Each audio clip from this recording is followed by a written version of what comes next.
আজি গণতন্ত্ৰ দিৱস বুলি টাউনখনৰ পৰিৱেশটো চাওকচোন, ইমান বেছি ঠাণ্ডা। সদায় গাড়ী মটৰ হুলস্থুল পৰিৱেশ এটাৰ পাছত এনেকুৱা এটা পৰিৱেশ দেখিলে যে সঁচাই শান্তি শান্তি অনুভৱ হয়।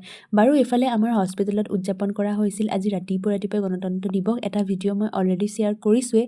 তাৰপিছত গৈ পালোঁ এটা খানা খাবলৈ বুলি। আচলতে আমি গণতন্ত্ৰ দিৱস বুলি এটা খানা অলৰেডি প্লেন কৰিছিলোঁৱে আগতীয়াকৈ, কিন্তু আমি পিকনিক যোৱাহে প্লেন আছিলে। পিছত পিকনিকৰ প্লেচটো খেলিমেলি হোৱাৰ কাৰণে নিতুবাৰ ৰুমতে খালোঁ। এইফালে ডিউটিৰ পৰা বাহিৰে গৈ পালোঁ নিতুবাৰ ৰুমলৈ বুলি। আৰু খানা মানে একদম স্পেচিয়েল খানা। আৰু এইফালে দেখিছে নহয় গাহৰি মাংস বনাই থকা হৈছে, আৰু এয়া বনাই আছোঁ মই জিৰা ৰাইচ। আৰু অলপ আগত যে কেৰাহীখনত উতলি আছিলে সেয়া আকৌ হাঁহে কোমোৰাই আছিলে দেই। আমাক মানে এটা বাহানাহে লাগে, যিকোনো অকেজন নহওক কিয় খানাটো মানে আমাৰ থাকিবই। এইফালে ধুনীয়াকৈ ডিউটিৰ পৰা গৈ লৰালৰিকৈ ৰখি থকাত নাই আৰু, মানে 7টা বজাতে ডিউটি যোৱা যে ভোকত একদম পেটৰ নাৰী চিঙু চিঙু হৈ গৈছে। গৈয়ে মানে লগালগ বনোৱাতে লাগিলোঁ। নিতুবাই অলৰেডি হাঁহ কোমোৰাটো বনাই ৰাখিছিলে।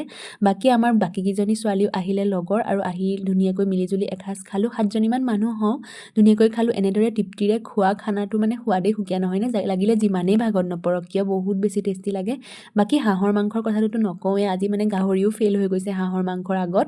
মানে একদম মাঘৰ বিহুৰ পাছত আজি খাইছোঁ আৰু বহুত বেছি টেষ্টি লাগিলে। ভিডিঅ'টোও আপোনালোকলৈ অকণমান শ্বেয়াৰ কৰিলোঁ, লগতে লোভো লগাই দিছোঁ দেই এই হাঁহৰ মাংস ভাঙি পেলাই। বাকী আপোনালোকে জনাবচোন আজি গণতন্ত্ৰ দিৱস বুলি কিবা খানা চানা আয়োজন কৰিছেনে, জনাবলৈ নাপাহৰিবা।